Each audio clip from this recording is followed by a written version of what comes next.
Good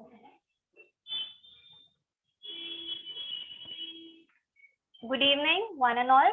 All those who have come for the first time, we welcome you to Homeopathy Musings. And for those who have already been on Musings platform, I welcome you back on Musings. So today's session, we had a change of timing.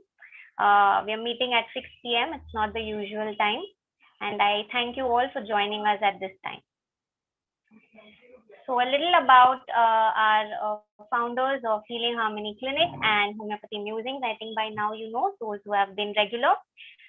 So Dr. Prajakta Vaidya and Dr. Preeti Shah have been a dynamic duo and founders of Healing Harmony Homeopathic Clinic in Mumbai and founders of Homeopathy Musings, which is over 3 years now, which is an online platform where speakers all over the world come and share their experiences, talk about the various approaches and a lot of other topics.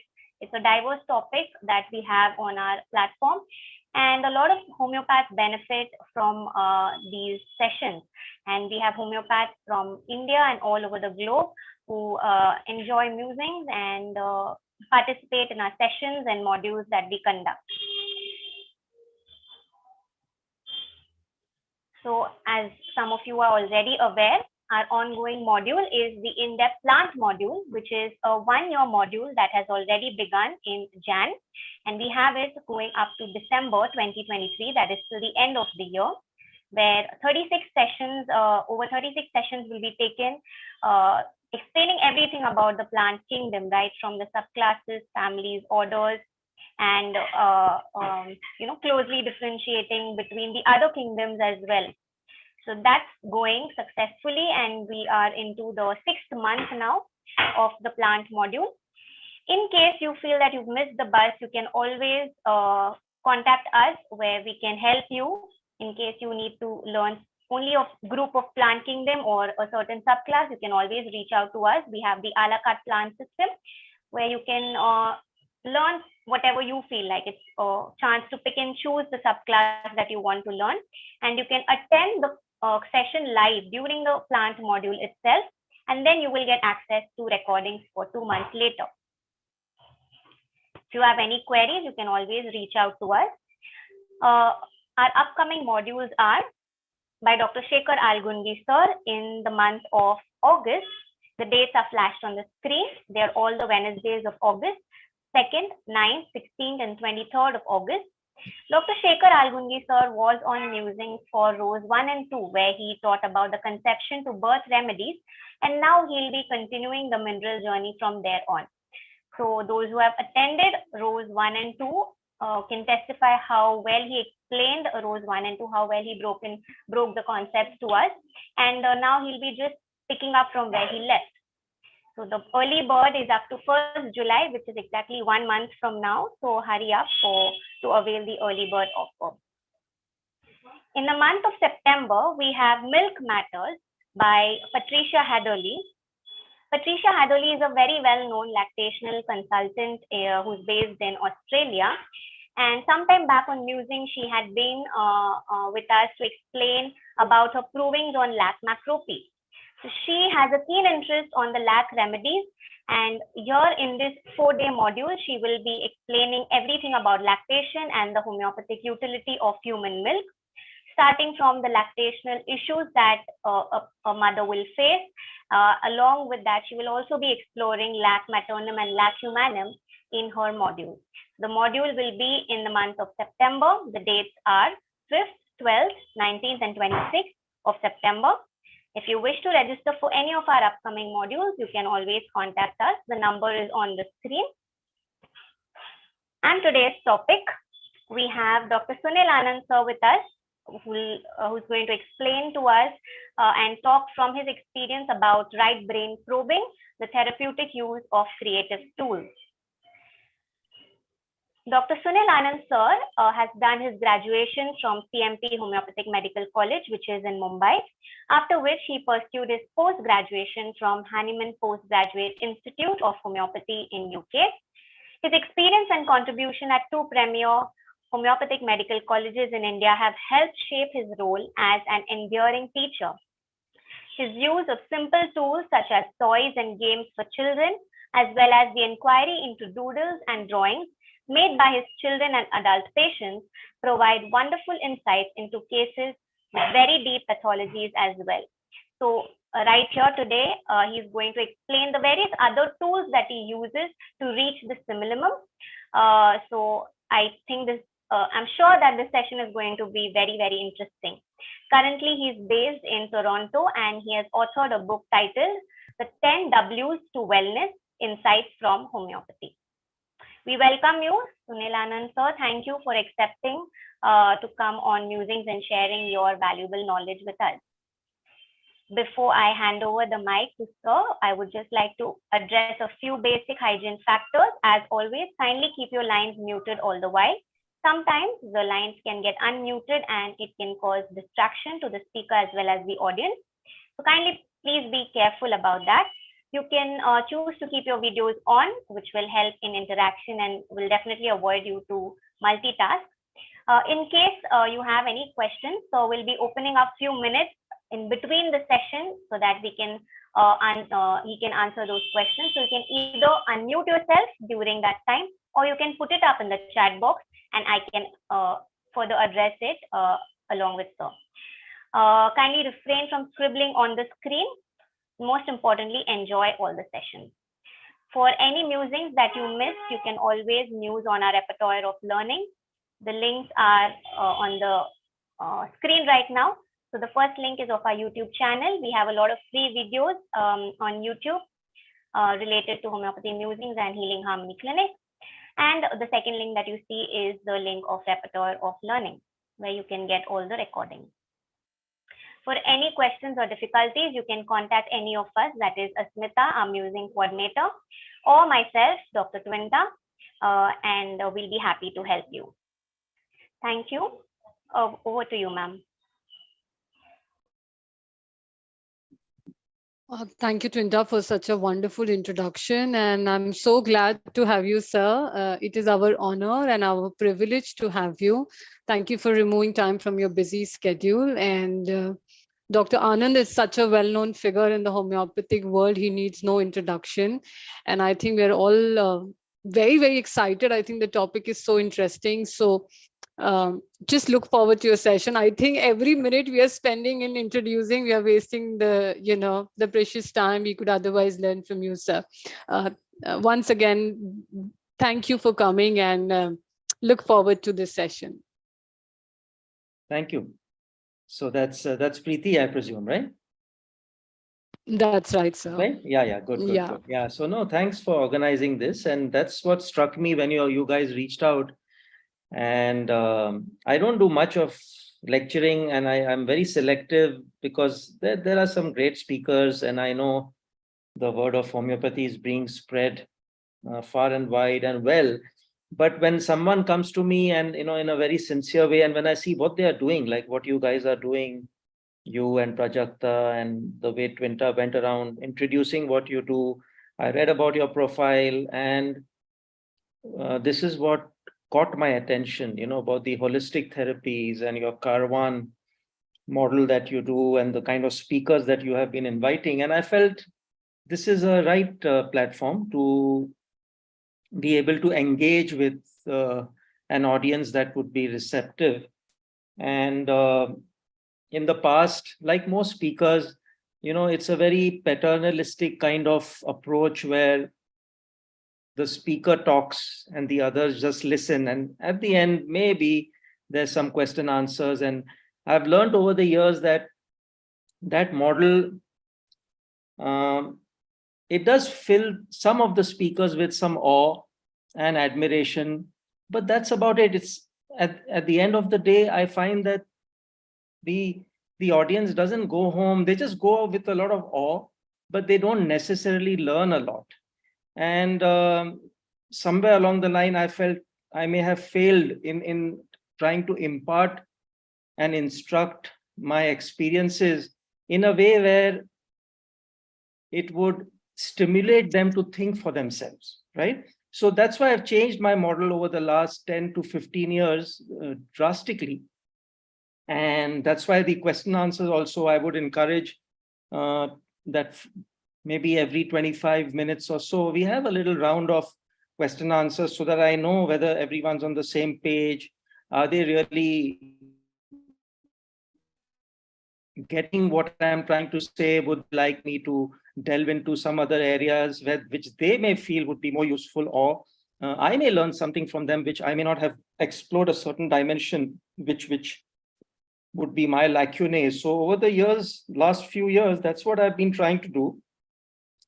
And the concept of holistic therapy, I mean, related to what we are going to talk today, is very interesting, because when we confine ourselves to homeopathy, homeopathy by itself is a class of its own, but at the same time, it's misinterpreted, it's misunderstood, it's often targeted, unfortunately. And I feel because of that, if the junior practitioners and even the senior ones are well informed as to how to represent homeopathy as ambassadors of a wonderful science, then they are able to not only impress the clients that come to them, but also use those clients to spread the benefits of good homeopathy all over the world. So I was in a stage of my life about 15 years ago when I had the opportunity to experiment with homeopathy as the main base with an alternative system of medicine, surprisingly yoga. Now, I say this because in my talk, I would like to impress that each one of you may have skills and strengths, and it's always good to recognize those, embrace those, and capitalize on those. So the person who came into my life at that time, first as a patient and then became a friend, got very interested in understanding the organon, because he wanted to come not just as a regular client, but he wanted to understand in a scientific way, because he had an engineering background. So how does homeopathy work? So I had to introduce to him not only materia medica and the repertory, but mainly the organon. And it's the organon that impressed him the most. And then we went through it section by section. We'd find out time. I'd find time because I found his questions very deep. And he was trying to understand how the principles of the organon can be used for corporate wellness. So not just corporate wellness, but also because if there's wellness in the corporation, then there is going to be success and in the output in the corporate world. So this was a very unique idea. And for me, there was a little bit of a resistance because I normally associated yoga with Ayurveda. But that's what I learned from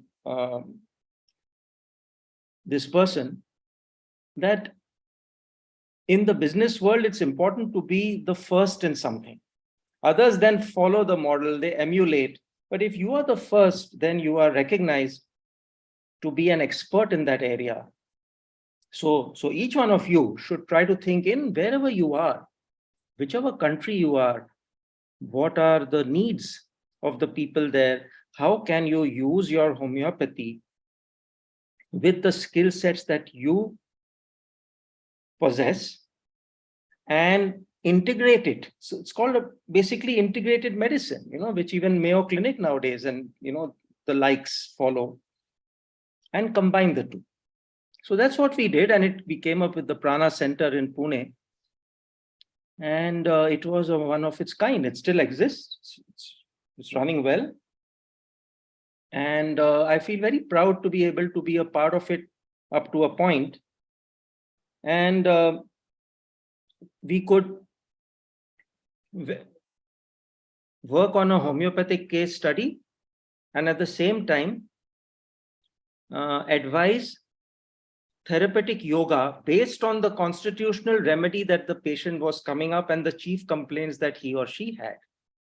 So if it's a case of asthma and say the patient is on Moscus, then how to use yoga asanas in a therapeutic way for chest opening, for better lung power, for calming of the mind, to ensure that temper tantrums and breath holding doesn't take place, what to do besides just, so not having to rush to the emergency each and every time if it's a pediatric case, and how these asanas would complement the constitutional prescription. So it was during that time that there were certain experiences which I'll come to, which have been mentioned in the book, and maybe some of you have the book and some of you don't. You don't have to have the book, but if you have it, it's helpful, it's useful. So I will refer to some of the chapters and cases from the book for easy reference. And at that point of time, I had no idea that I would like to write a book, and I was still in the learning process, and there were many good books being written, and I enjoyed reading them and learning from them, utilizing them in my practice if I found them practical. But I learned very early on a very important lesson, which is a lot of homeopathy can be practiced outside of the homeopathic classroom. Okay. So I was traveling by train, and there was a man sitting right next to me, and he was reading a book. So I started interacting with him, and he was an engineer with Tatas. So no homeopathic background, but the book that he was reading held my attention because it was about Just in Time by Taichi Ono. And I started talking to him about the assembly line, how they use just in time to ensure good, quick, and high quality production of engineering tools. And I found that very interesting. And that is the first, when I said accuracy of 10 Ws in homeopathic case taking, the book that I wrote, which is an extension to the 7 Ws of Bonninghausen, the background was the YY analysis of Toyota or just in time. This is mentioned in the book briefly. And he was talking about the YY analysis. And at that point, I knew that there is the Bonninghausen 7 Ws, and there is a Y in that as well. And this is when that idea started playing in my mind. And I find that a very useful tool. We don't have to mechanically, automatically go through each of the 7 Ws. In a case, once you're familiar with the concept of the Baron of Bonninghausen, you can see which of the 7 Ws are being highlighted in the case. And then you probe into that particular W. You may have to refer to some of the others. You don't have to refer to all. And then, of course, I added 3 Ws of my own. That's why I call it an extension to the 7 Ws of Bonninghausen. So it's a very useful model. And we use this in Prana. So even during case taking, people from different departments, we created specializations from pediatrics to dermatology to orthopedics, allergies, cancer. So each of them would use this model to come up with their prescriptions, and it turned out to be a very accurate model to dissect the entire case and to come to the final prescription. So this was the background.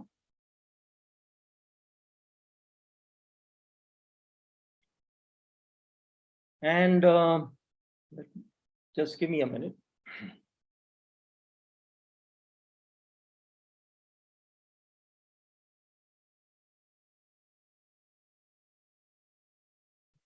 And then, of course, during that time, since my interest has always been pediatrics, I was reading books, and it's Bruner in 1961 who said that the purpose of education is not to just impart knowledge alone, but facilitate a person or a child's thinking and problem-solving skills, which then can be transferred to a range of situations. So you're basically empowering that child or that adult or whoever is the participant to start learning to think creatively on their own. So in that sense, you're empowering them, right? So they're not dependent on having to do a class with a particular teacher for years together. They learn the skill set, you've imparted it to them, they start to imbibe it and use it in their own creative way. So that is the idea of this book. Talking about the other speakers, I just make a brief mention. Patricia Heatherly, Milk Matters. I'm sure that's going to be amazing. You guys should attend. Those of you who are in North America, I'm basically, as was said by Twinta, I'm based in Toronto. And we are doing something interesting in November in Vancouver, along with Roland Gunther. So that's on mammals. So that's why there's a link. I was fascinated, and maybe I will even attend Patricia's and see how I can learn from her. Then, of course, CMP is a premier institute, and it still is in India, one of the top 3 in India. And so many people have graduated from that, including me, and the likes of Dr. Master, Dr. Shankaran, Dr. Barwalia, Dr. Praful Vijayakar, so many others. I may not have named some, but so learning from them, collaborating with them, sharing cases with them, this was a huge learning process. And I'm very fortunate to have had that. And in the book, I mentioned that as in the chapter of mentors as an acknowledgement. And the mentors comprise of not just my homeopathic colleagues, but even other people who have been instrumental in shaping me for what I am, which includes my dad, who's a pediatrician, for those of you who don't know, and also some others who, along the way of my journey, came and helped me to learn the important skills of communication, or the right kind of empathy, or the right kind of resistance when you're dealing with someone of an aggressive mentality, how to balance that energy and yet win them over, while keeping in mind that you have to finally prescribe for them, are arts that I learned along the way. So things like that are mentioned in the book as well.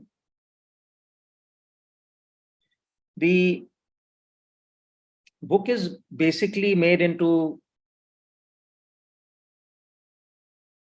9 chapters. And so let's talk a little briefly about that. I'm just keeping track of time. So it's about 6:25. So initially there's a preface, and I try to, in the book, raise a certain curiosity as to, it's easy to blame people for messing up the environment, or to be anti-drugs. But it's a better way to try to understand why certain people have had to resort to narcotics in the first place. What have we as a society reduced our society to, where people have had to force themselves to drug themselves, to stupefy themselves? And then, of course, which is so sad, but at the same time, the impetus on us to try to understand the narcotic substances in homeopathy. Hello? Yes? Yeah, we couldn't hear you, so there was a brief pause. Oh, so you haven't heard any of what I'm saying? No, we heard everything. Just for the last 30 seconds, maybe there was a Oh, pause. okay. So I will repeat. No problem. Yeah, thanks for letting me know. No, I was saying that in the book, I have tried to raise a certain point as to, we are anti-guns, we are anti-drugs. And of course, those are things which should not be encouraged in society. But we have to understand what role have we had to play as in society to create an environment of fear, suspicion, paranoia, where people have had to pick up guns to defend themselves or to resort to drugs and narcotics, keep themselves in an inebriated, stupefied, opiated kind of state. We need to see where we all have been responsible, perhaps in some way, to encourage this kind of a situation, such kind of a crisis. Why is it that mainly during holidays, which is a time of celebration, family time, maximum suicides, maximum traumatic events, disruption in family has happened at times where one normally associates with joyous occasions? What has happened during the pandemic? What has the COVID vaccine done, if anything, and how it has forced people to take sides, the pro, the anti, and how families. So, the sickness existed in the family before the pandemic. The pandemic just became an excuse for people to start to take sides. To understand the sociology of this, along with homeopathy, is also, for me, a very important part, because I see myself as a family practitioner. And invariably, a patient that comes to me, and if the family starts to see me together as a unit, they heal together so much better than just one entity within that family, right? Those are things like that I have tried to pass on in the book. What are the preemptive moves we can make in people who come out with a clean chit? Diagnostics, everything is clear.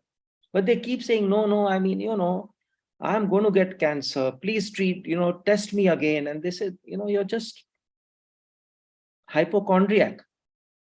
And they reduce it to that. And somewhere 5 years, 7 years, 10 years down the line, the patient would land up with cancer.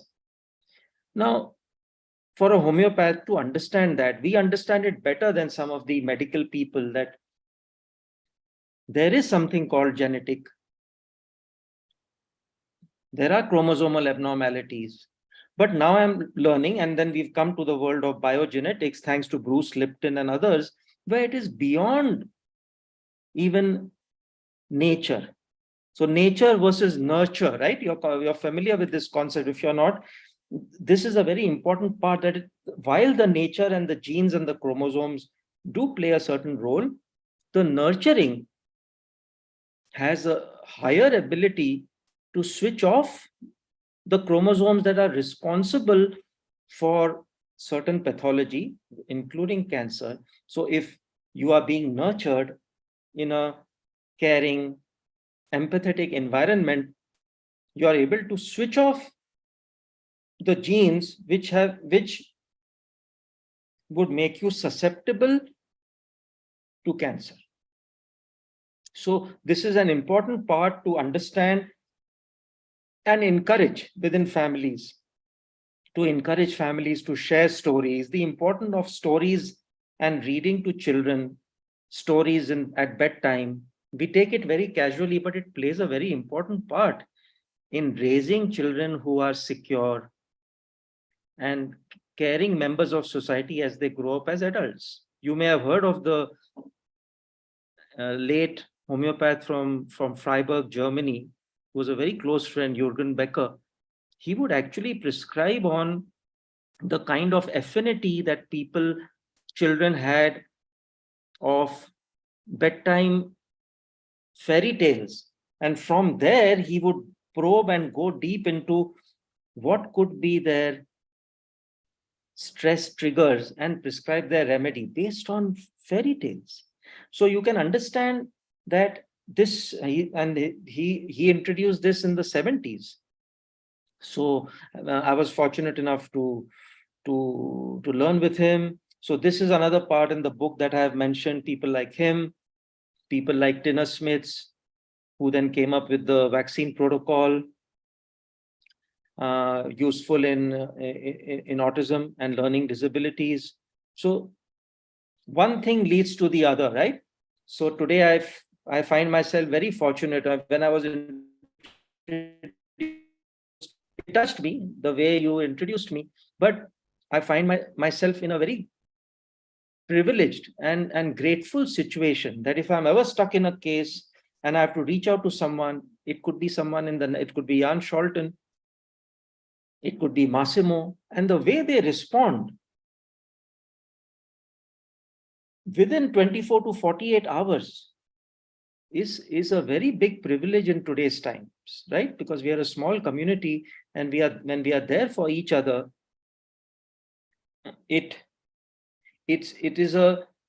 a cushioning that we offer for each other. So I encourage all of you, and this is all because of the hard work that we've done in our earlier years, formative years of clinical meetings, arranging seminars. These people have come, Jeremy Sher have come, George Vitulkas, and somewhere that those connections have been made. So even what you are doing through these, it's a way of networking to reach out to homeopaths and then collaborate with them, write with them. So, there's so much. Sit down, come into the clinic and share your experiences with them, learn with them. For me, these are very important parts, rather besides just the homeopathy and the case taking and the repertorization, which of course we will talk about. Those are important too, but these are also a very important part of our evolution.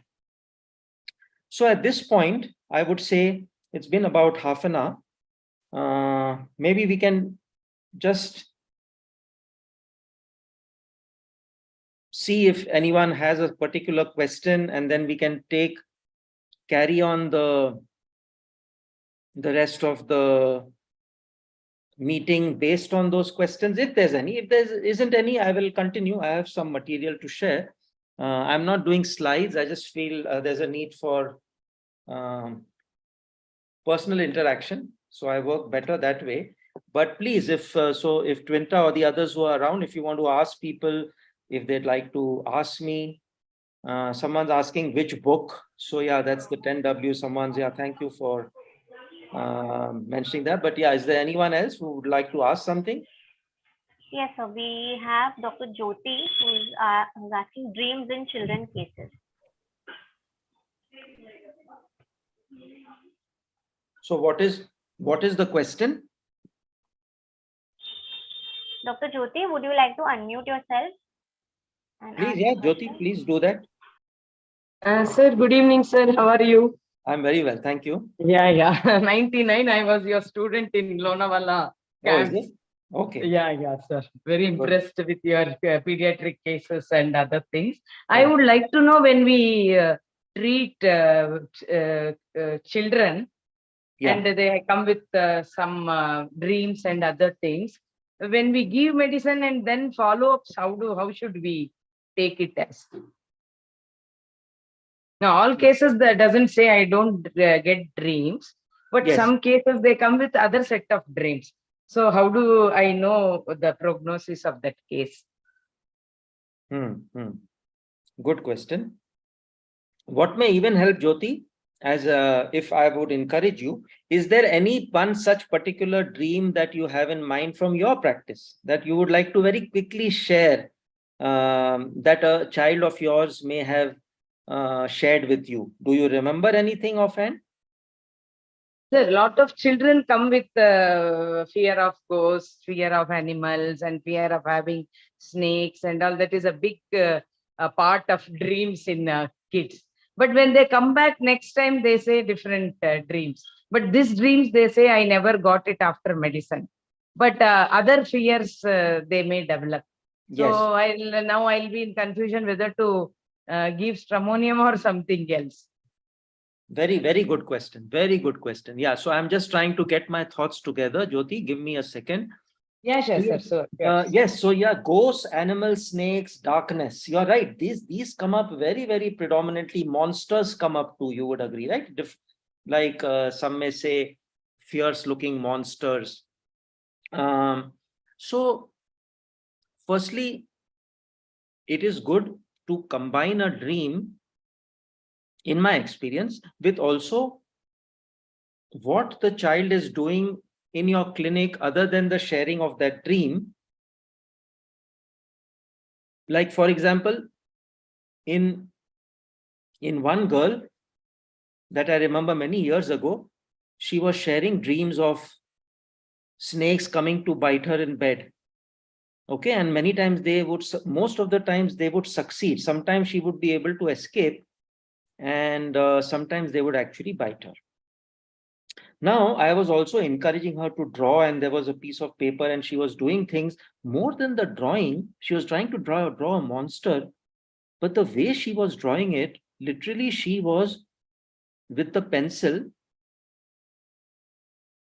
drawing and putting so much of pressure with the nib. I noticed, because many times I had to sharpen it again and give it back to her, and then I realized the entire page was being torn. So now it's not just the dream I'm seeing, or the nightmare, if you want to call it, but it's also the way the child was using material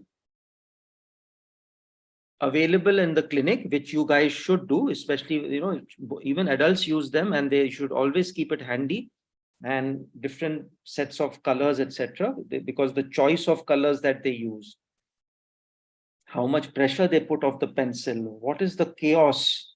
Dreams can represent miasms. They can be very clear, well designed, systematic dreams, almost cancer miasm, like, as against if I show you some of the doodles of the tubercular miasm kids, it is the scribble is so chaotic, and here it was very, very leprous like. Why do I say that? Because this child was, this is many years ago, but your question is triggering something in me to represent this case in an appropriate way.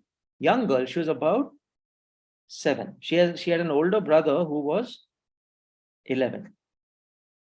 Now, in that, she'd tear that paper and she'd say, I'll take a new one.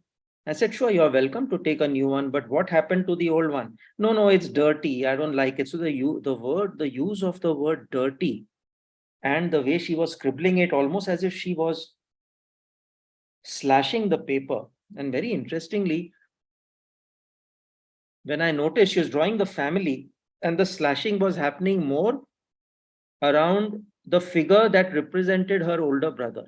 Now, on one hand, superficially, they seem to have a loving relationship. I think you are muted. I'm muted? No, sir, we can hear you. You can, no? Yes. Okay, good. Yeah. So,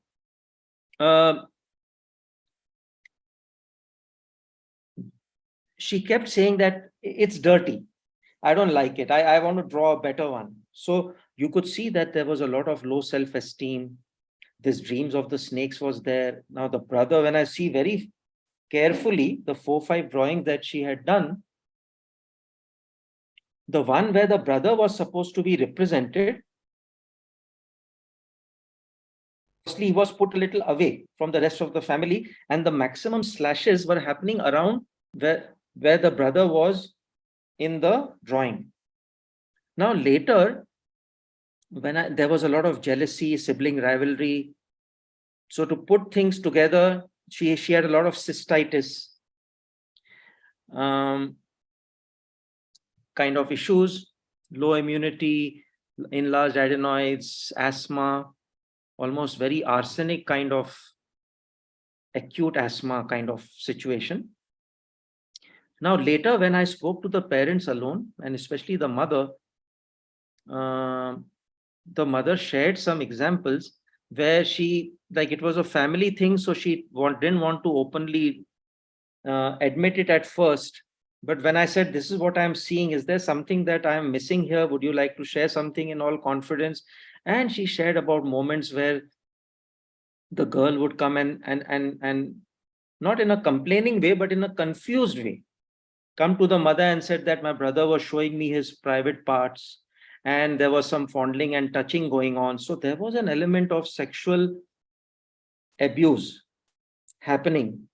And with this dream, Coming to your question, Jyoti, it was snakes coming into her bed. Like, I mean, so the perpetrator is very much around one's private personal space, and being confused. I mean, like, I mean, what he's doing, is it permitted, is it allowed? It seems like some sensation that I'm not familiar with, but this was happening, and it was being pushed and buried. But thanks to that interview, not only did the girl get Sencris, as some of you must have figured by now, the copperhead snake, which, by the way, you should know that the asthma and respiratory symptoms of Sencris are very similar to arsenic al in terms of modalities. It is even Borike mentions that when arsenic fails to help in asthma, think of Sencris. It is there in Borike's. You can confirm it. Yeah. So based on this, the dream, and along with the doodle and the leprous miasm, help me to prescribe Sencris for this girl. Now, your other question was, then what happens after the dreams change? Yes, the dreams change, and they should change for the better, because now the trauma, she's able to, because of this, she was able to, the family was able to understand what was happening to the child, and then there were certain safety measures taken to ensure that these things are not repeated. So then subsequently, the dreams also started to reflect in a more positive way, more caring, more nurturing, more happiness. There was respect and boundaries set. Now, when the girl would, not only were the dreams reflecting in a positive way, Jyoti, but also in her drawings, this kind of deep scribbling, the sense of shame was not there. The brother started to come closer. She was now feeling safe in his presence, so he was allowed to come a little closer.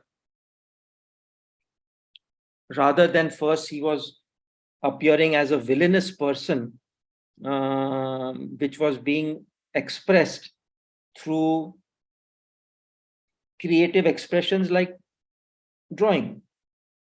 So that is where sometimes they are unable to talk about it openly, but through body language, through the use of art and paper, through the use of dreams and nightmares. And then gradually the family starts to be harmonious once again, and things fall into place.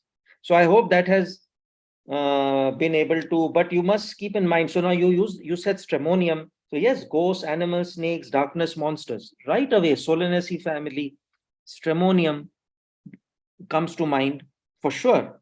Hyoscyamus, mandragora, these are all the nightshades. However, this is where the understanding of the sensations, along with the terror themes, which I have impressed in the book as well, that you could be dealing with a case of Mancinella. So there's a lot of fear, terror, fear of being possessed, fear that the devil will possess them.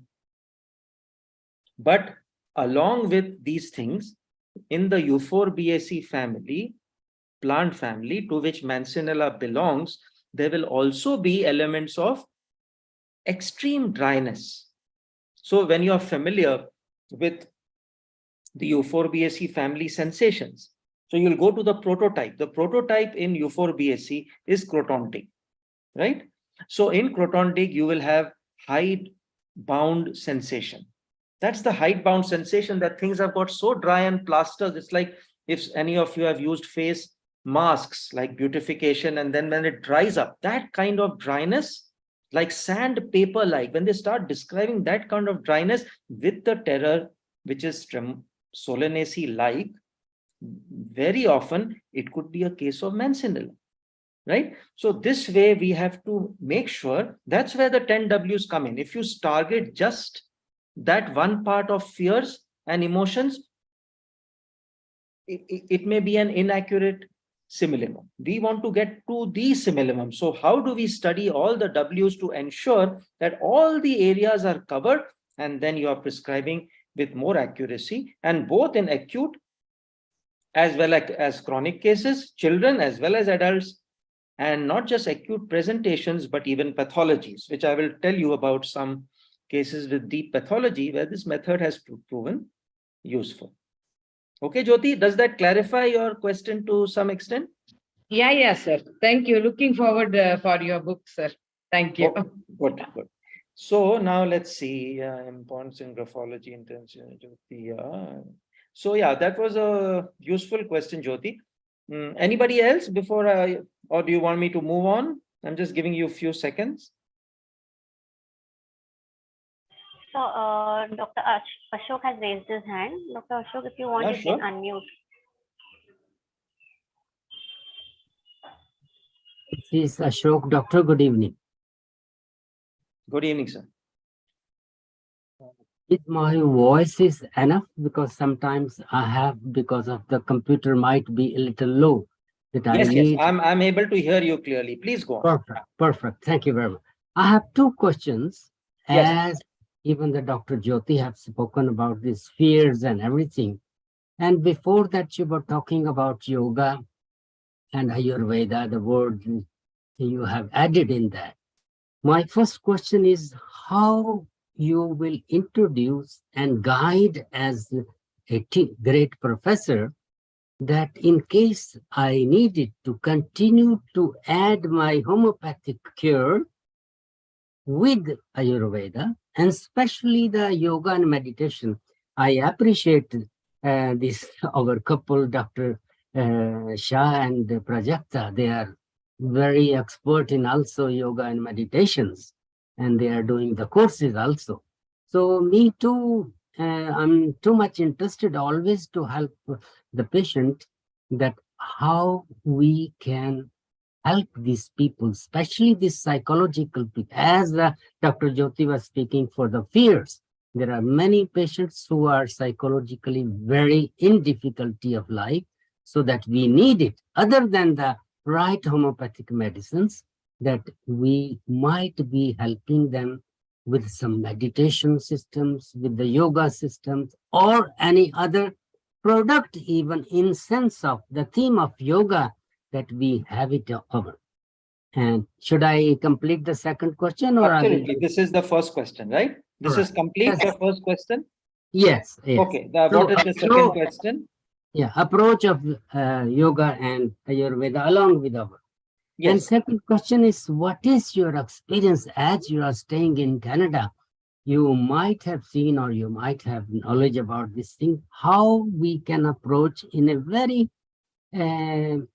prudential, means very careful way to this homosexual people, our patients, especially the ladies, that we have to ask many questions to complete our case taking, but how we have to be very triangle of the traffic, that we have to be very careful to ask such approach that we will have all the informations where we can have the right answer to find the right remedy.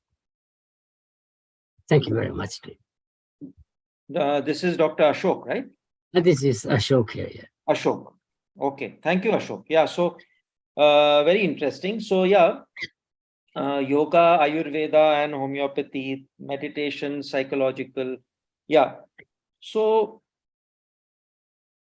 the term that I like to use, which you may find useful, Ashok, would be guided meditation. So it's not a new term. It's not my term, but the use of guided imageries based on whatever remedy is coming up after detailed case taking can be used as a very powerful tool along with remedy for quicker resolution of the case. Now, for example, if in the case, a part of the fear of that particular patient is water, ocean, and fear of drowning, correct? So along with the remedy, how we can use guided meditation to help them overcome this fear of drowning, where it is come from, how can we use techniques along with the remedy to help them overcome their childhood fears. This is one thing. Now, the Ayurveda is an amazing model, and I think every homeopath should be familiar with the concept of as per Ayurveda, because there's a lot of similarities. There are some differences, but there are a lot of similarities. In fact, in Pune, Dr. Oswal, Gunwant Oswal, you can Google it, it's called G therapy. So he uses a lot of Ayurvedic remedies, but potentized as per homeopathic principles.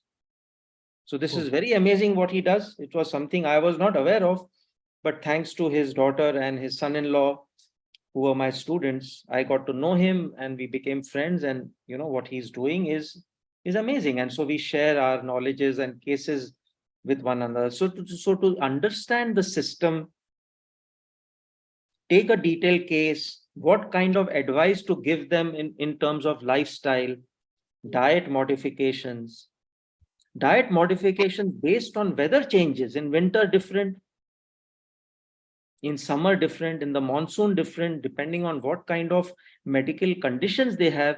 Ayurveda has put this beautifully, much better than what the homeopaths have done. So I think when we use that model, it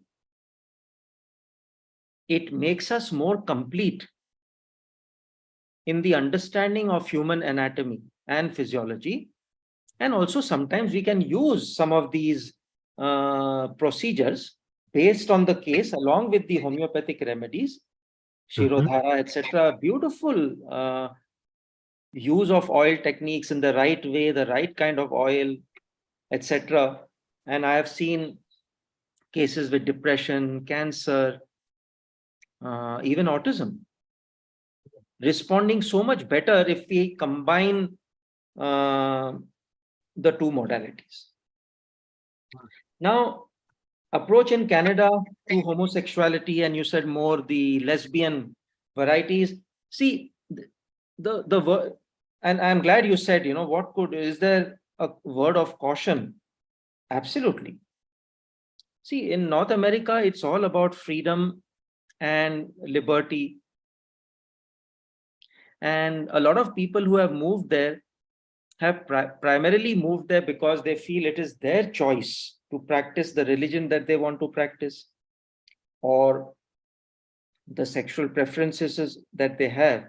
And the moment you as a homeopath try to convey to them, not only is it against the law, and that's right, I would agree, but also you try to tell them this is a sickness, and you can show them in the repertory there are certain rubrics on which we can give remedies to change and make you normal. This, I think, is very wrong, and we should be very guarded and careful about this.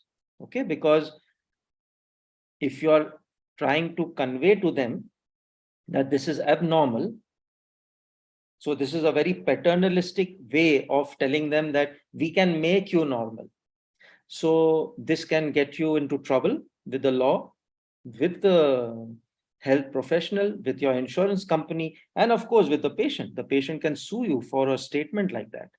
So, but at the same time, after having said that, you know, this word of caution initially, there are cases that sometimes there's a stage of confusion. You know, there's a dysmorphia that just starts off, they don't know, they're confused because they don't know which way to go. And at that point, if they can come to you and you can play some role in reassuring them and calming them down and helping them to choose which direction they want to go with more clarity rather than confusion, then our homeopathic remedies can play a huge role in helping them decide for themselves what is their personal preference and liking. So it is huge there. It is not just about homosexuality and lesbian alone now. Now it's the LGBTQ, and there are so many other plus varieties that have been added. And governments have been toppled, whether in Canada or in the US, if they have dared to be derogatory in their statements about these group of people. So you may have your personal opinions, but you should keep it to yourself. But as far as the aphorism goes in homeopathy, when the patient comes to you, you have to be absolutely unprejudiced observer, and you have to just assist them and aid them for the issue, the specific issue or issues that they have come to you for, and not indoctrinate them in trying to make them believe that what they are doing is wrong or harmful or immoral. I hope that answers to some extent. Thank you very much. Really, that was just a very careful situations that we have to treat such patient. What for they came? They didn't come for their problems, the actual homosexual problem, but they came for other reasons. As you told, that we have to be very concerned in our frame to not to go as their parents. We have to be a practitioner in sense to cure them for what they have asked for, that not to go with that situation. Thank you very much. Really, it was very nice guiding to understand the situation and to, in a very careful situations, to ask any of the certain questions. That was the theme for me. Thank you very much, doctor. Thank you. You're very welcome, Ashok. I see a certain question here. So with your permission, Twinta and the others, I'm just going to read it out here. So request if you could please show some doodles and the corresponding emotional state conveyed. Okay. Now, I don't have doodles here on me to show, but I can talk about them, right? So firstly, it's a great question. Okay. What I would like to firstly impress is the doodle is not necessarily paper, pencil, pen alone. That of course is a doodle, but you have to extend that idea to something which is very characteristic to that particular patient. Let me give you a recent example. Now, this is not about a doodle, but it will try to impress what I'm trying to highlight here, right? So a very close family friend's dad, I happened to be here fortunately, and the dad was admitted with very acute stomach pain. No fecal, no bowel passage, vomitus, sometimes with a little fecal matter or dark melena kind of thing. So obviously this was alarming. The patient was admitted in a lot of distress. Now, I happened to be here, so the patient was under the guidance of a senior homeopath whom I had heard of, and so when the name came to me, I immediately said, well, he seems to be in good care, but for this particular situation, have you consulted him? They said no, because the situation is so precarious. Maybe we should do it later. What do you feel? Do you feel homeopathy has a role at this point? I said, let's be clear over the next 48 hours, because I happen to be, I'm going to be here for a few days. And it was finally a case of paralytic ileus. Okay. Now, this is an emergency condition. They were trying to see whether is there a need for surgery. All this was going on. And at that point, they asked me, does homeopathy have a role to play? So I connected, of course, with the homeopath. This is something I'm saying intentionally because in the past, there have been not too good experiences. The moment you try to share or you try to find out what prescriptions have been given to a patient wants to come to you, but the homeopaths become very territorial and possessive. It's not healthy for medicine, not just homeopathy, for medicine. A second opinion, a third opinion, a fourth opinion, when required in a case, we should empty out everything without thinking that the case may go out of our hands. And this is a lesson, the earlier you learn, the happier it will leave you, the more credibility you will get within the community, and of course, the patient will benefit. So I never thought for a moment that I should take up that case, but I should reach out to that homeopath, I learned this many years ago from a situation where a small child was coming to me for extensive eczema, and the father was a very well-known music director. So I'm not going to name him because he's well-known. But the girl was small and she was already into drumming and drums and rhythm. And so for me, I was very junior then, clear case of tarantula. But the father's expectations was that within a week, the eczema should clear up. And unlike how I am now able to absorb such aggressive energy, I was not able to do that appropriately then. So rather than having to deal with the child, I got into a conflict and a dialogue with the father. And unfortunately, of course, as it should have happened, it didn't end well. And they stopped coming to me. And I was saddened because I was hopeful that tarantula is what I had prescribed for the girl, because I was beginning to see some changes, but the father was not in a state of mind to be receptive to what the remedy was doing. Anyway, within 4 days of not hearing, because they had an appointment, they didn't keep it, I get a call from Dr. Dhavle's clinic. I don't know him, but I don't know him personally, but of course I know him as a teacher and a very respected teacher. And I pick up the phone thinking it'll be the secretary or an assistant. He's on the phone himself. So I said, yes, sir, what can I do for you? He said, no, there's a patient and they have come to me, and I heard that they were your patient, and I felt that it would be useful if I would get to know what remedy that you had prescribed. And so I wasn't ready, but I immediately, because it was recent, right? I shared all the material and I said, I thought it was a case of tarantula, but unfortunately, it didn't end very well. Father's little aggressive kind. So he said, Sunil, that's a brilliant prescription.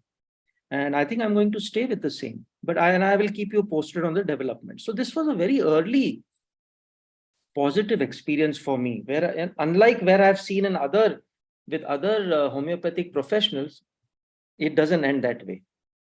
But I have always encouraged that in my practice, and I have always gained from that. I have a lot of respect, a lot of goodwill. And that's important in the medical, in any profession, but more so in the medical community. So coming back to this case of paralytic ileus, I picked up the phone and I wasn't surprised because the homeopath, I'm not going to take names, introduced himself and we talked with a lot of respect. He told me what remedies he had given. And I said, well, we need to align this case and I don't mind just being in touch and let's try to treat this patient together, and they seem very comfortable with you and I would like you to treat. But these are the things I've observed. Now, coming to your question of doodles, I had been reading, he's a poet, right? So I've been reading books about him, and recently his daughter had given me one of his latest books on poetry. So I was reading them and I was always admired what he wrote because I like music and poetry. But the main theme of all that, even before he developed the paralytic ileus, was delusion, superhuman control. So constantly talking about God, religion, and how you cannot go against the will of the divine power. And all of us are under this superhuman control. Now, when you say like that, and in the poetry, one after the other, it becomes like a pattern. A doodle is also like a pattern. It's not just out of the blue. You will see the same consistent doodle coming up in some form or the other, repeatedly. So when you observe something like this, it becomes like a right side brain probe observation, subjective signs and symptoms, in which doodle is a part of it. And the paralytic ileus and constipation with such pain. And there were other things that I had observed because I've known him for a few years, but I never treated him, right? But just because of that book of poetry, I could talk to this homeopath and say, listen, you should consider opium. Maybe Nux vomica first to try to because there's a lot of drugs that have gone in, and then opium. And he said, yes, sir, I think it's a brilliant suggestion, and I will definitely consider it, and I will move accordingly, and I'll keep you posted on the development. So it is, when we say in the W's, who is the patient? That is the most important W. If you spend enough time trying to understand who is the patient, why did he choose a certain career, what does it mean to him, what are his interests and hobbies, in that a lot of information will be offered, which then will only, we don't prescribe just on poetry, right? So I'm not trying to belittle what we do as detailed 2-3 hours of case taking. All that is required, but it is little leads like this, what I like to call entry points, which lead to anchors later. But first you have to get the entry point, and that can be different depending on whom you are dealing with. And then you confirm the rest of the history subsequently. As and when other doodles will come to my mind, I will of course share in the book itself. If you have the copy of the book, or hopefully you will get it. There are lots of doodles, but one particular one I remember in particular was this child who had very severe gastritis, and this was post anticox treatment because she'd had osteomyelitis, right? So that had totally corroded her stomach. She was also getting asthma. And while trying to describe her stomach ache and her migraines to me, she did drawings. So let me see if maybe I can just do it right now, what she had done, just to give you a little glimpse. So there were 2 doodles, or let me just show it to you from the book. 1 minute. So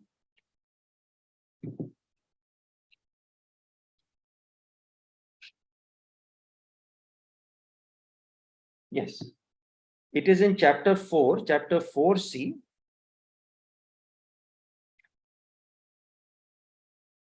Page 101. Case of stomachache with reflux. Now, this won't be very clear, I know, but I'm still trying to put it here. See, there are these 2 drawings that she has done. Okay, there's this one where she's describing her migraines. It's like pins going in, sharp pins and needles. And here she's describing her stomach ache, and she's drawn this, and I said, what is this? And she says, these are teeth, and these teeth are as if eating my insides. So that's how she has drawn her stomachache. So thanks to these doodles, the whole concept of trap, of the carnivorous plants came up, the victim feeling, the feeling that I'm being persecuted and people are trying to drag me down and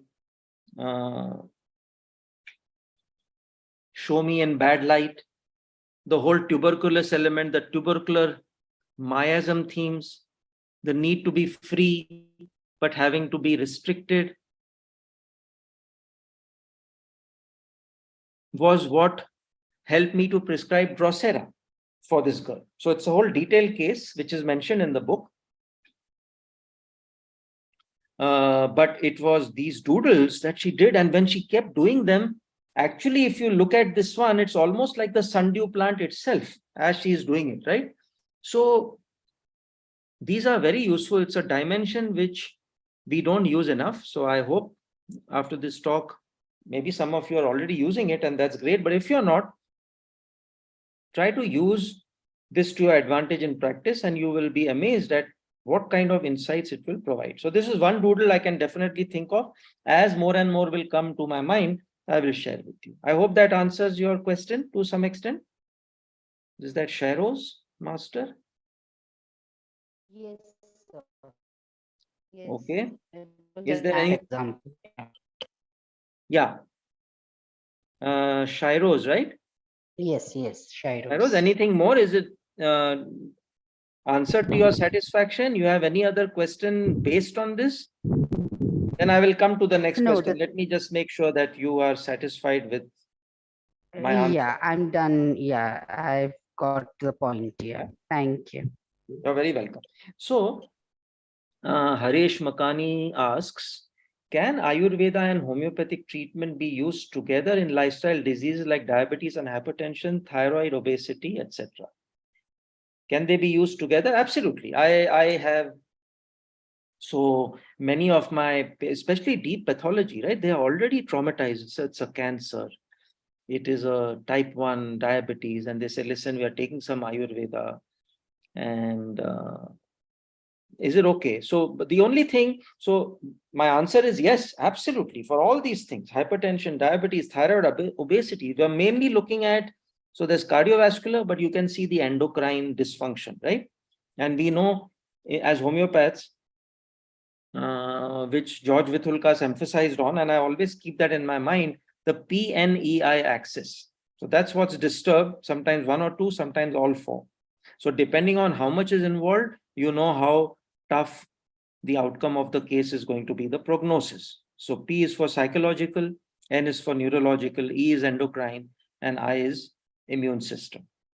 But after having said that, if there is a possibility, which is not always practical, for me to connect with the Ayurveda, not only you get to learn more, but also they are on the same page and they also know, and we provide insights and share information with one another, then I think not only is the patient reassured, but it also is beneficial for the patient because now both are acting as a team. So this teamwork or this collaboration is really the secret to integrative modalities like this, right? I hope that answers your question.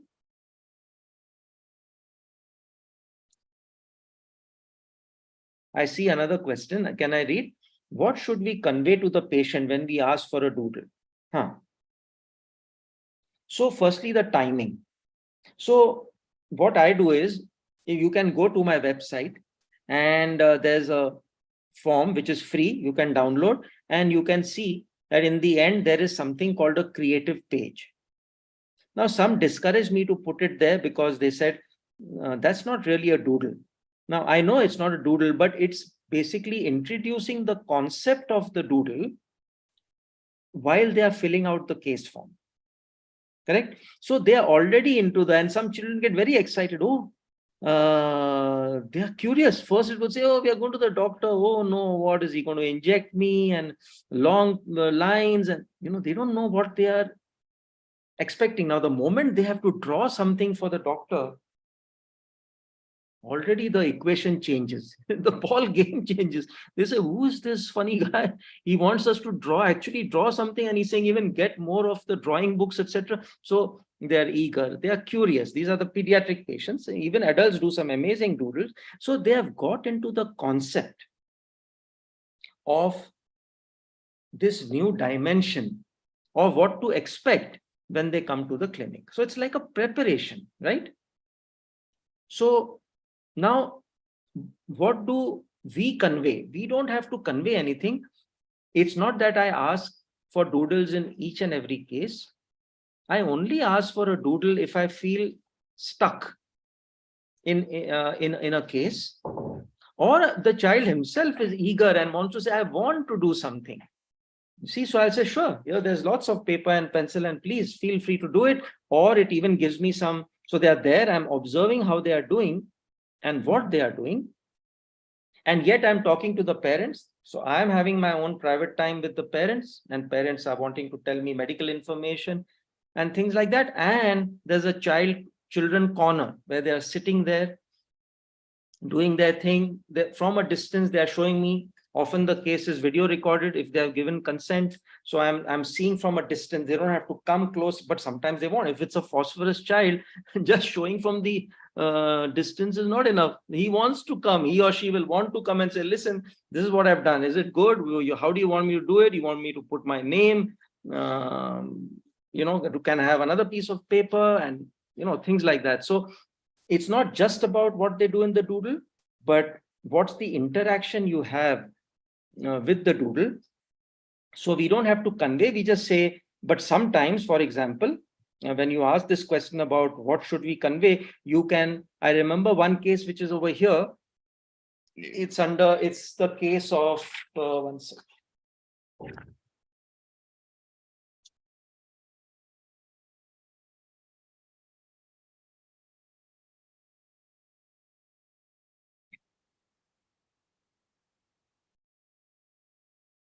Yeah, it's the case of heart devils. Chapter 4E, 145. So this is interesting. Yeah, you'd like to see this doodle. This was a very interesting case. Now here, you see, when I give her the creative page, before the interview starts, she's done hearts and butterflies. And, normally what a girl, she was probably, when she came to me, 11, I think. Now, the moment the interview starts and she starts talking about her eczema, which is terrible, and, it's giving her a hard time.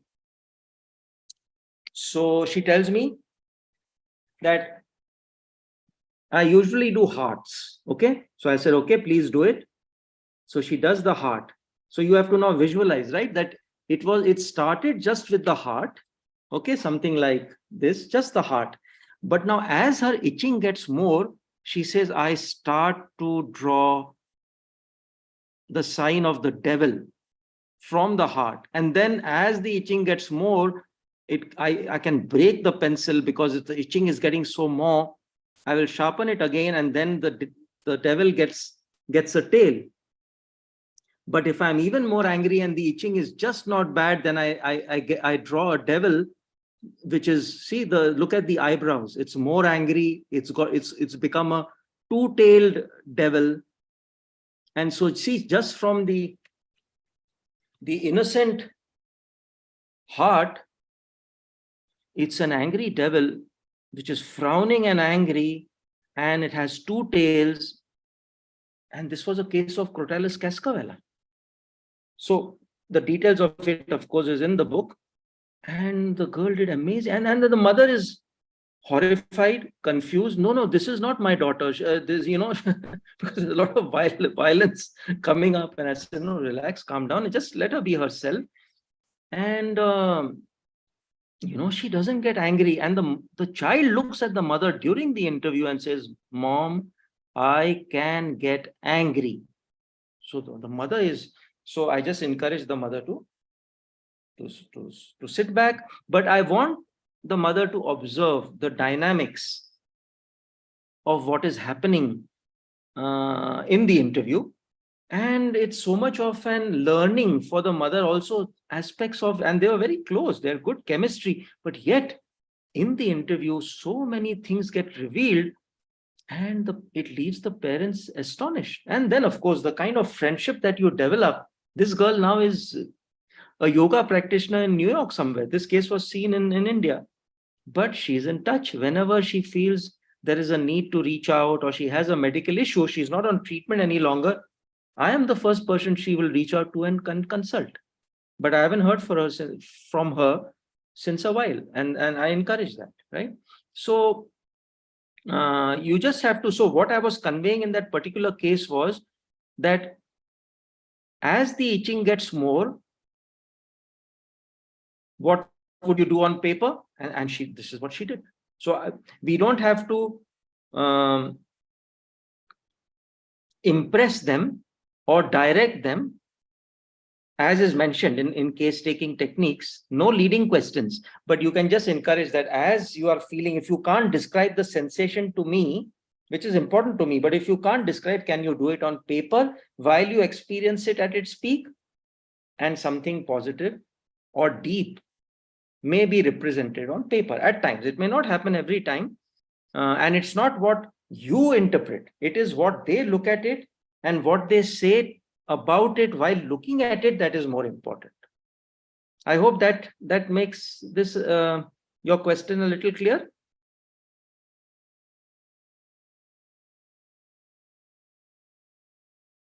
Yes, sir. It was a okay. perfect explanation. Okay. What else? So, is there any other question, or should I continue? No more questions, sir. Okay. You can continue. So I can continue.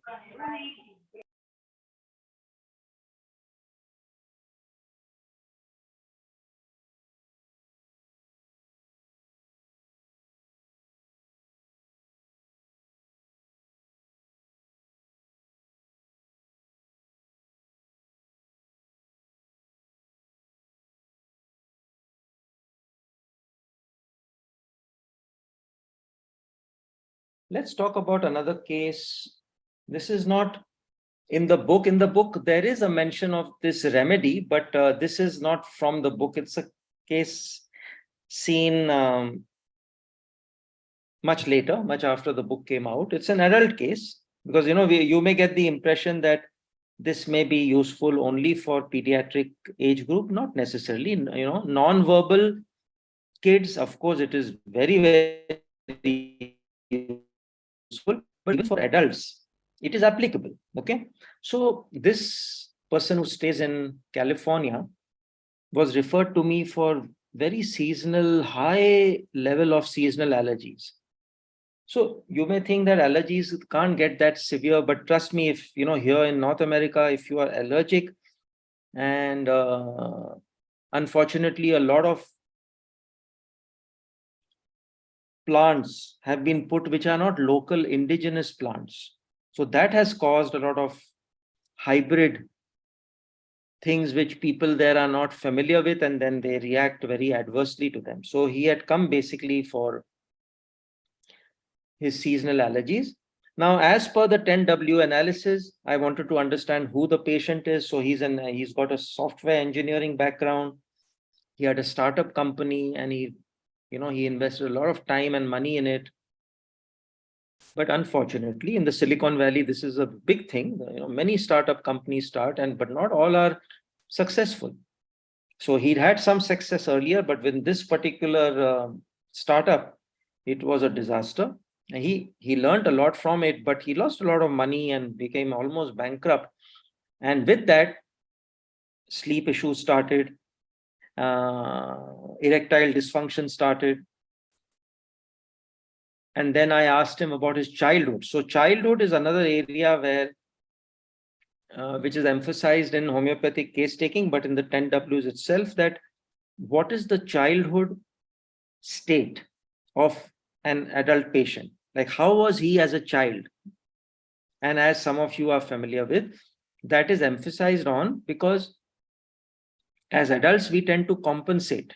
It's called a coping mechanism in psychology, right? In psychiatry. But as a child, there is not much coping mechanism. There could be some, but not much. So the chances are you will get to see a glimpse, an unfiltered glimpse of that patient reflected as how he was as a child, right? So this is a useful tip to inquire and spend enough time into. And he talked, I could see there was sadness and almost some tears. His eyes got a little moist because what he was going to tell me was he was very young and his father died of a sudden heart attack. And this was a very difficult time for the family because then it was just the mother, single parent. She did how much she could, but so there were financial issues. And just that, coming and seeing his father dying in front of him. Now, these are the shock remedies. Now, normally you will associate aconite, right? Gelsemium, Ignatia.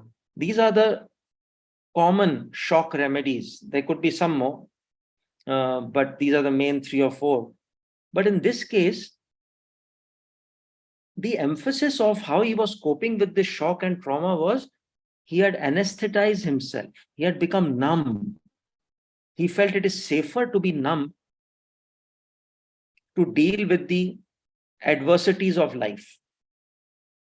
Now, this numbness comes up when not just as a child, but even like when there'd be bullying and people would laugh at the kind of clothes he was wearing because often these were pass me down because they could not afford. And he had to be subjected to ridicule, but there was no choice, you see. So once he told his mother that I don't want to go to the school, or maybe you can change my school. And she said, listen, I'm not in a position to do that. Please try to understand and try to cooperate. And he said, I hated going, but I knew there was no option. So I just had to go subject myself to this ridicule. And, but it just made me numb. I couldn't feel my emotions. So same way, when there was this financial loss, he became very numb. His ability to emote. He had a lovely family, wife, kids, but a sort of disconnect took place. He started to be in solitude. There was a little query depression. When I asked about his interest and hobbies, it was trekking, and not just regular trekking, but dangerous trekking, going up high altitudes. And he said, what's interesting is that I'm not comfortable with heights, but somehow I feel I had to conquer this. So I've gone to and I'm training for even later for Summit 1 of the Himalayas. So he was gearing himself for that. So very fit person otherwise. But even when this collapse happened financially with his startup, it was again numb. People thought he will be devastated. And he said, no, I didn't feel anything. Now that is coming up in the erectile dysfunction where, he feels, I just don't feel, there's no sensation. He's even tried Viagra and things like that, but it's helped a little bit. But now this is where you're understanding, getting the overview of the case, thanks to all the W's that we have explored, which is highlighted in the books. What are the criteria for choosing these W's? And then he says that I have to take a certain medicine because I suffer from high altitude sickness. Now, the moment the patient says high altitude sickness, the ones who are familiar and have used this remedy know this is a case of coca, right? So coca is a great remedy for, we don't normally associate it as a shock remedy, but when there is numbness, post-trauma, coca becomes a very important remedy. So he was going into, trying to do daring feats. He wanted, it's almost as if he's dead, like cannabis. These drug remedies have many elements, many themes. So that's why I spent a separate chapter on drug remedies. Towards the end, I felt it should be included in the book. So certain drug remedies are mentioned there. So is a child case of coca, very interesting case I saw years ago. So in the family geranials to which coca belongs, there is this whole theme of going into autopilot mode. Okay, if you see the drug proving in Clark's, also the mention is the people who are chewing the coca leaves are just masticating the leaves mechanically, and they've gone into a kind of a trance. Okay, so this is one of the derivatives from which cocaine is prepared, as you know. So it's not freely available here in North America. So there, you have to get it from certain sources. So to be able to make him see how performance anxiety in the corporate world was linked with his performance in bed, that's also a kind of a performance. And why that was numb, because he numbed himself because of the traumas and tragedies, and to share this understanding with him and his remedy. This is something here, but as per law in Canada, it's different here in India. But even while I was here in India, I often felt if the patient was receptive and wanted to understand why a remedy was being selected, I never had, with the rare exception of 1 or 2, who may have misused the prescription, but the majority would respect the fact that it should be taken only under medical guidance. So this is something I always encourage, that it helps me to impress on the patient the clarity with which I have studied his case, shared the analysis of the case, and also what the 10 W's model is about, and that it's not just alone for homeopathic remedy prescribing, but it's a way of life. When you choose an employee, when you choose what your lifestyle is going to be, if you study it and you approach it with the understanding of the 10 W's, the chances are not only will you be successful and satisfied, but it will leave you more whole as an individual. So I try to impress that on them. And several of the patients, for more understanding, they ask me, what books can we take your book? I say, well, I recommend one or two other books also, which are more basic, because this is a bit technical, but yet once they have gone through those base books, then I encourage them to get this if they like, and it helps them. They come back with some great questions, and it gives me ideas as to, what else I would like to explore and expand based on what's come up in this book, and maybe in future work on some more books on those particular subjects. So this man did very well on coca, and this was a very satisfying experience. Now, let me just see. Is there? Yes, sir. Please suggest a few books. Yeah, sure. So books, yeah. Let me see. So first, of course, as far as homeopathy is concerned, the two that stand out for me, for patients. Okay, there are great homeopathic books, but I think The Science of Homeopathy by George Vithulkas, and to take them to a new dimension of The Soul of Remedies or The Spirit of Homeopathy by Rajan Shankaran, these form a base which then, they are able to understand the intricacies of my book with a little bit more clarity. And then if they want more books, of course, I will recommend it to them, even Jan Scholten or Catherine Coulter. Some of them do get impressed by that. But as I told you, I look at models even outside of homeopathy, right? So Bruce Lipton, in understanding the dynamics of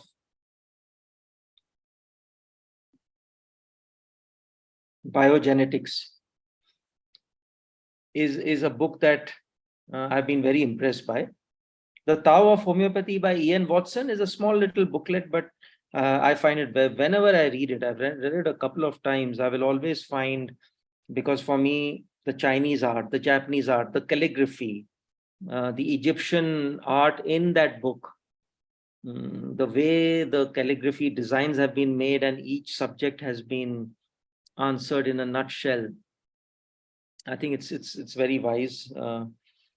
I look at books like Sun Tzu and The Art of War, because for me, many times if you know, even in the corporate world, they call the boardroom the war room. So you're going there, and so this whole energy of people standing there and just sharing things of how they can execute a plan and devise strategies. I think as homeopaths also, there has to be a strategy in place. What to expect? What are preemptive moves? What's your plan A? What's your plan B? What's your plan C? Are these remedies available? If not, how do you arrange for them? I think this is a very important part. So Sun Tzu talks about techniques like this. And with my interest in martial art, which again, there is a mention of that in the book, I find this book very useful in understanding and respecting your adversaries and opponents, if you want to call it in that, right? But there's no opponents really, but not in the field of medicine when you're dealing with a client, but the approach is somewhat similar.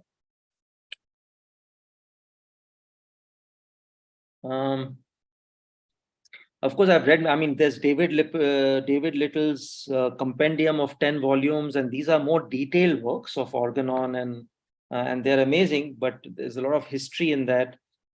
So, but like most of you chronic diseases, the organon, of course, especially the original by Hahnemann, but also Webster, O'Reilly, Manish Bhatia. Now, I've not read it, but what I read in Homeopathy, I'm impressed by. So I'm sure he's someone who has put things together in a delightful way. Dr. Dhavle's book, on the ICR model of case taking, amazing. I don't know how I forgot that. That should have come a little higher up. Fartak's, of course, is always with me. Bonninghausen, I refer to, but more it's the concept of the 10 W's that impresses me more than actually his repertory. Okay, I would prefer to refer more to the complete repertory, Millennium, because there's just about 200 remedies, unfortunately, that were shared in Bonninghausen's time, and no one really put in the effort. Maybe some of you if you're inclined to, will follow that model and put in more remedies there. But these are the books that for now stand out for me. What else? How are we doing with time? We have some time. Yeah, so we are going. So let me see. Is there anything else? Okay. Yeah. Deepa, that's good. Yeah. Okay. Now let's see. You see, then be alert to, as I said, try to learn from things around you. Okay.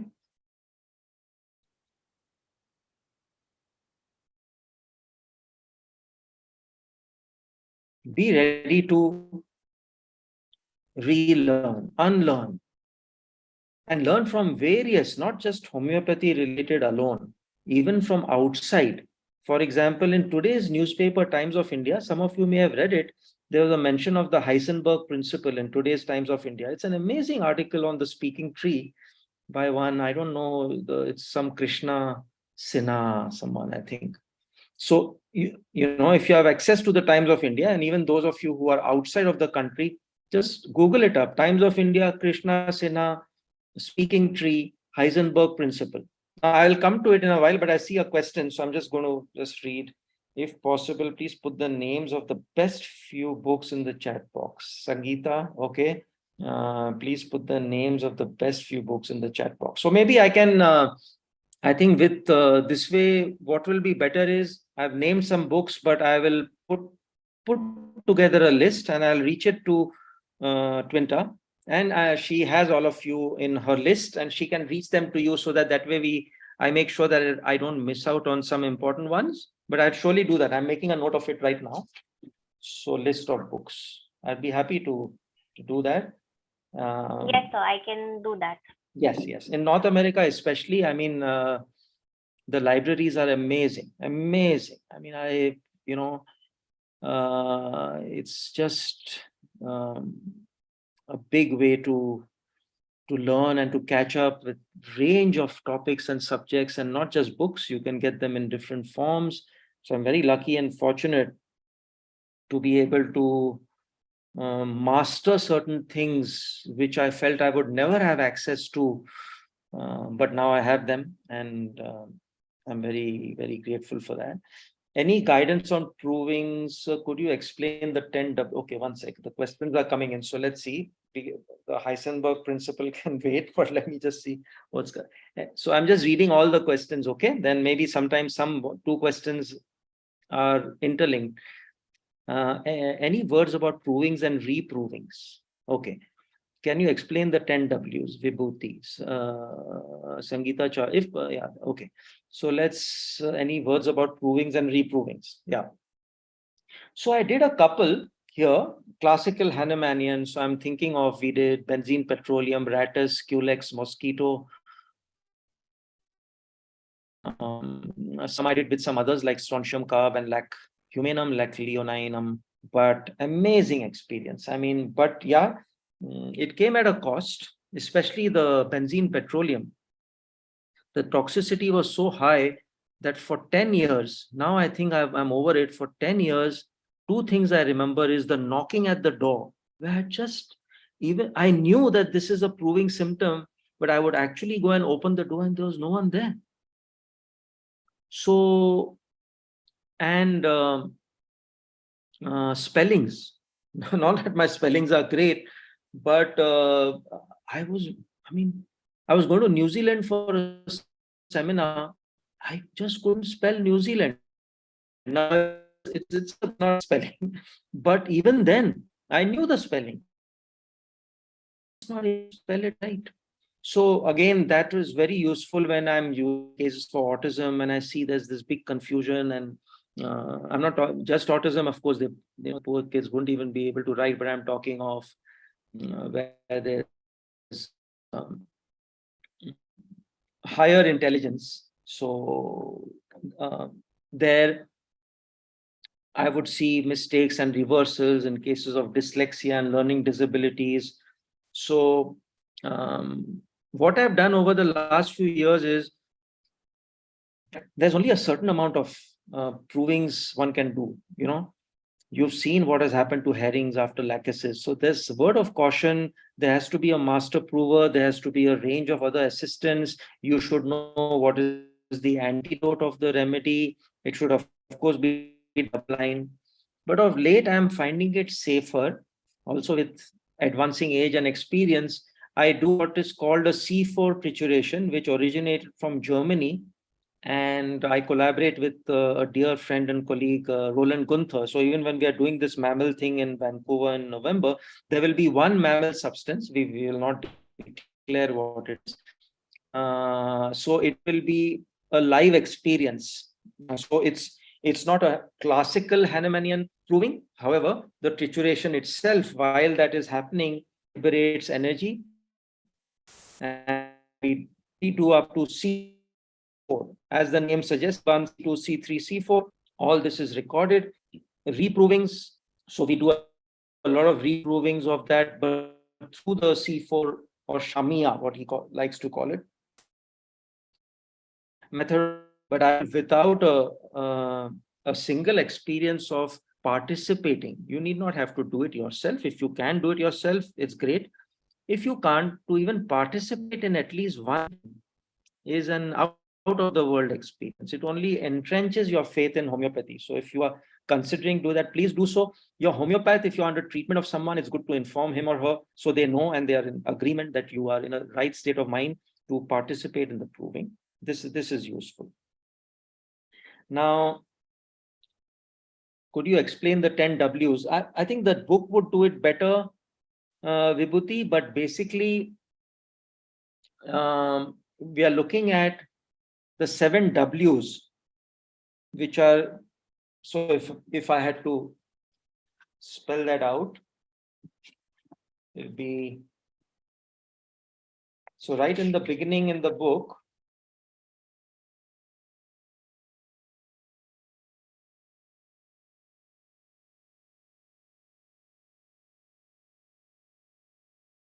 I built up the element of subjective and objective homeopathy and subjective signs and symptoms. And then finally, after lactating mothers and infants, the otitis media case is where I introduced the concept of the 10 Ws, which is in page number 169, and where it can be useful in both acute and chronic.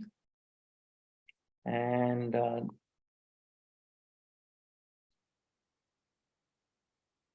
the introduction to 10 Ws through a non-verbal case starts in chapter 3b, page 36.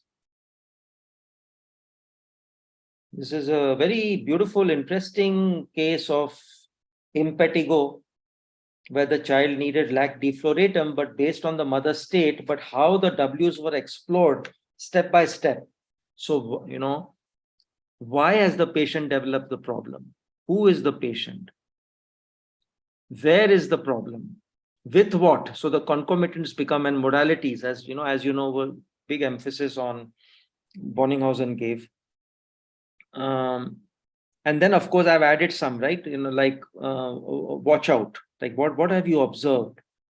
What kingdom and sub-kingdom? What is the progression? So what kind of miasm are we looking at?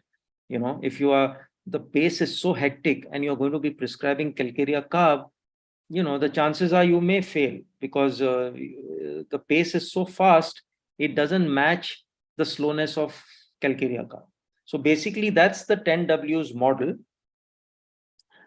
which if you read in the book, there'll be further clarity. But if you don't intend to purchase one, which is absolutely fine, just take my email address from Twitter and write to me, and I'll be happy to elaborate in more details. Yeah. Okay. Then kindly confirm the name of the book. Yeah. So the name of the book is Accuracy of 10 Ws in Homeopathic Case Taking, an extension to the 7 Ws of Bonninghausen. It's by B. Jain. So the first one came up in North America, and it's a decent one, but I think B. Jain has done a better job, and they're marketing it better, and also they understand the homeopathic terminology. So I'm very grateful for that. I think they've done a great job. So that's the name of the book. What else? Accuracy or 10, yeah, that's it. Yeah. How to obtain the book in Canada. Bridget, how to obtain the book in Canada. So Twinta, if you can just keep Bridget's question in mind, and then later through WhatsApp, I can send you the BGen people, or if you have links to them directly, they ship, because Bridget can get it locally from Canada.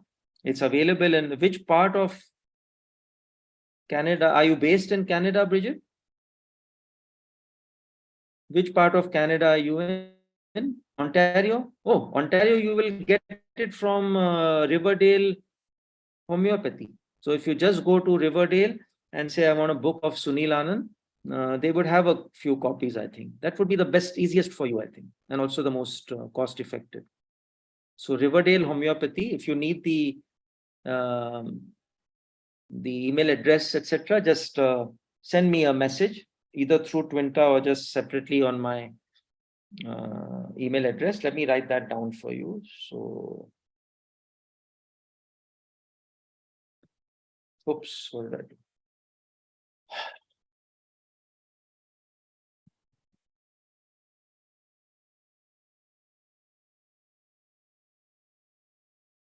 Oh, God.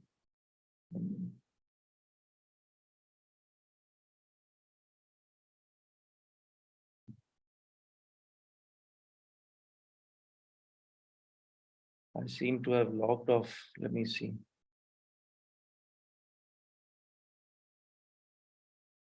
So you're still logged in.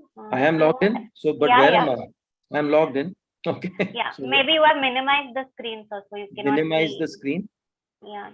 Oh, there I am. Okay. Yeah. Yes. Okay. So how do I just? So I can put it up in the chat box. You your put it in. email Yeah, address. you put I'll it do in. that. Yeah, thanks. Okay, what else? So, so this article Heisenberg, should we talk about that a little? We have some time. Yes, sir, we have. So in this article, very interesting. I saw it's about trade-offs in life, seen in 5 different perspectives. Now it's related to what we are trying to impress and what I'm trying to talk about, where the writer says the Heisenberg's principle, Heisenberg is a Nobel laureate 1927, and he introduced the concept of the Heisenberg principle, where he predominantly, in a nutshell, says we cannot know both the position and the speed of a particle with perfect accuracy. Now, why is this important? Because the patient that comes to you could have a science background, he could be a physicist, he could be a scientist, or he could be an economist, or he could be a medical doctor, or he could be dealing in philosophy and psychology, or he could be an artist, right? So, very interestingly, he says that if a patient is coming to you for any pathology, he will always talk in the language in which he is most familiar with. Correct? So, but for that, you need to be familiar with that language as well, no? So this, a person who's talking about his pathology will actually say things like, you know, my pathology, it's difficult for me to say with perfect accuracy what is my position dealing with my illness and with what speed I am going to be cured or get worse. If the person has an economist background with economics, he will again talk in terms of economics. And that, you know, I would like to see someone in India to treat me as a homeopath, but it's just not cost effective. Because the time zones are different. I'd rather see someone local and have in-person interaction. So again, the economics will come up in this person. If it's a person with health background, that person again is going to say in terms of, I want to do well, I want to be successful, but I want a proper family life balance as well. So, but the moment I open 3 or 4 clinics, I don't have time for my family, and my time for my family is as important. I want the right balance. He's basically talking about the Heisenberg principle with the kind of language that he is familiar with. If it's a psychologist or someone who's very much delving into philosophy, he will say that I have to accept the fact that in life, there can never be a state of balance and harmony. So, because of that, I don't know that my disease is coming in the way of the balance that I would like in my life. Understand? Now, lastly, if the person is an artist and into poetry, the writer, this has very interestingly mentioned a poetry from a very famous Urdu lyricist, Nida Fazli. Those of you follow poetry, especially Urdu, will know Nida Fazli is very well known. So this is a very common, very famous ghazal.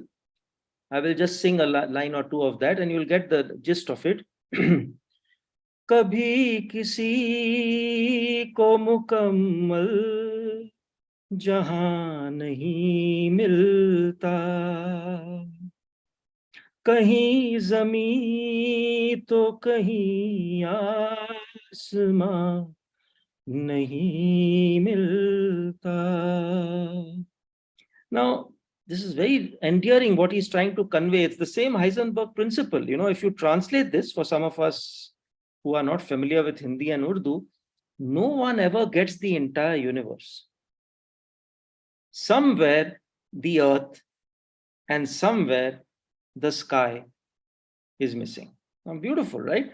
So for me, these connections and knowing from where the patient is coming, what kind of language would he or she be comfortable with, for me to give them the confidence or the space or the insulation or the scaffolding, which is also mentioned in psychiatry, to help create a safe space for them to talk comfortably, to come up, because you're talking to a stranger, you met this person for the first time. How can you encourage him or her to feel safe in those 2 hours of that encounter to share their life? It's almost, I mean, you should feel privileged and attentive enough and not be concerned about anything else. You may be going through a lot of turmoil in your own personal life at that moment, but that is therapy for you as well. It's not just the patient that is benefiting. Very often, if you listen to that story in its depth and the trauma, or the good things that have happened to that particular person, it leaves the practitioner, which is us, also in a much better space.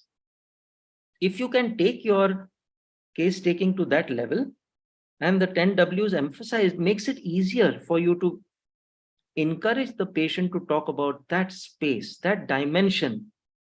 I think you will see that your practice will go to a very deep, satisfying level, right?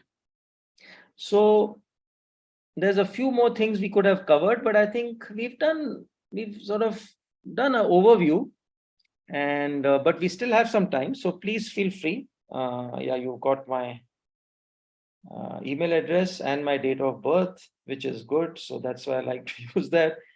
Now I'm seeing what else. It wasn't on their shop. I'll call. Yeah, I think it's there now. So I've ordered them from them before. Thanks. No, okay, great. And if you don't, now you have my email address. We can, if they don't have it or they're out of stock, then we can of course ship it to you from India, and BJN can send it to you. No problem. Yeah. What else? Anything more? Any other questions? You want to call it a day? It's really up to you.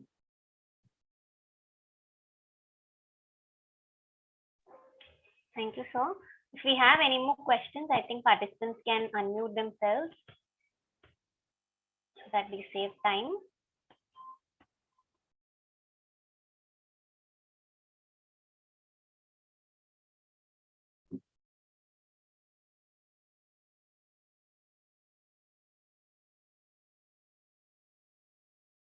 I think these are some great questions, and thank you for that. I think we were able to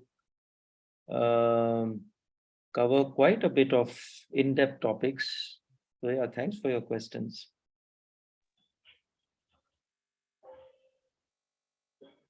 Okay. Okay. Yeah, so Dr. Chanda is saying, nice to hear you singing. Heard you last in CMP. You are a great singer as well. Yeah, that's my therapy, my go-to place for refuge and also for rejuvenation. Yeah. And we know the music therapy and also the movement therapy, the dance therapy, there are studios that how stiff we are. We've not been, most of us are not natural dancers or singers. So there are galleries and workshops and beautiful academies that encourage you to have proper rhythm. Connect with me on LinkedIn and you will see I've put in some articles where I talk about vibrational rhythms and percussions and conocles and things like that, which is all part of also learning to be in harmony with oneself and with nature. Thank you so much, sir.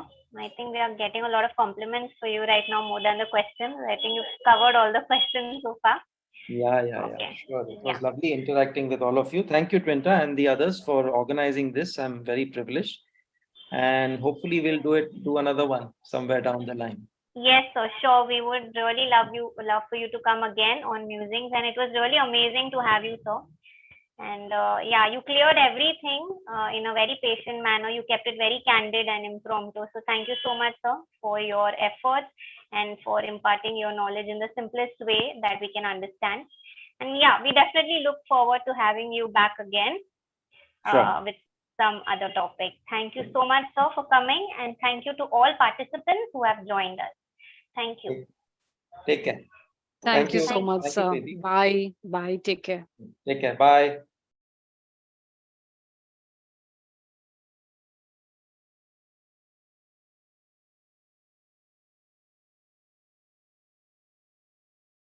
Okay.